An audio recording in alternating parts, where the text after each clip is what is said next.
Sud Management, Université intercontinentale libre. Nous sommes là dans le cadre du retour du Royaume du Maroc à l'Union africaine. Avant tout, nous remercions le groupe Sud Management, particulièrement le PDG, M. Abdesalam Idrissi Erkik, de nous avoir donné l'opportunité de nous exprimer sur ces sujets. Et aussi un grand merci à nos encadrantes, à savoir Mme Zeynep Benamor, Mme Benjuloun et Mme Sahbani.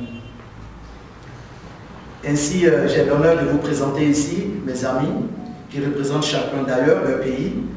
Ashley Fofana qui représente la Côte d'Ivoire et on a Jonathan Ilonga qui représente la République démocratique du Congo. On a Leila Atifi qui représente le Royaume du Maroc. On a Silama Ruiz qui représente le Sénégal. On a Joseph Oubiang qui représente le Gabon. Et enfin, on a Nassib Ali Kassim qui représente les îles de Comores.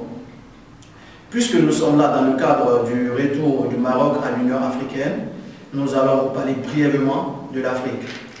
Faisant partie des 5 continents, le continent africain a une superficie de plus de 30 millions de kilomètres carrés et est réparti en 2 grandes parties, à savoir l'Afrique du Nord et l'Afrique subsaharienne. Et ayant une population de plus de 1,261 milliard d'habitants. Et ce qui fait du continent africain le 2e continent le plus peuplé après le continent asiatique. De par sa superficie, sa population, ses divers climats, le représentant du Gabon, Joseph, vous avez quelque chose à ajouter à propos de Marie-Louise?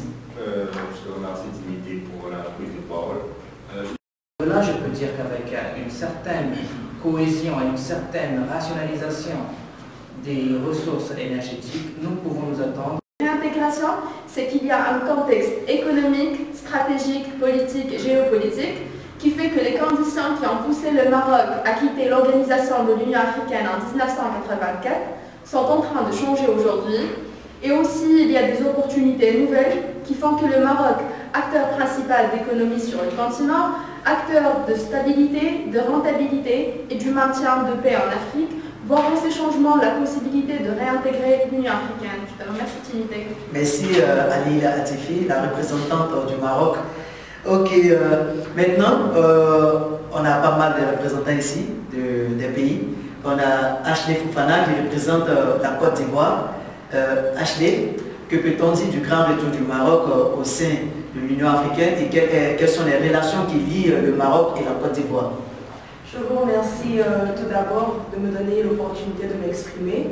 Je remercie le groupe Sud Management, mon établissement. Je suis Fofana Ashley Noura Maria Teresa. Je suis de nationalité ivoirienne et je suis en 3e année management international. Alors, les enjeux de la réintégration du Maroc au sein de l'Union africaine pour mon pays. Nous pourrons dire tout d'abord que la Côte d'Ivoire est vraiment, toute la Côte d'Ivoire entière, vraiment heureuse de ce retour, que nous attendions aussi avec impatience, nos frères qui nous rejoignent dans la grande famille africaine. Et ainsi, on va passer la parole à Jonathan. Un accord qui se basait essentiellement sur le commerce, mais pas seulement. Il y avait également le domaine agroalimentaire, électricité, pharmacie, travaux. Ce qui veut dire sécurité, stabilité. Les marchandises, ce qui est un plus pour l'économie. Pourra défendre et pourra faire évoluer ce contexte de l'intérieur et comme on sait tous, on ne pourra faire changer les choses que quand on est membre, pas de l'extérieur. Je te remercie. Merci à Leila Atifi, la représentante du Royaume chérifien. Ainsi, sans plus tarder, je vous laisse avec M. Alaoui qui va vous présenter le groupe Sud Management.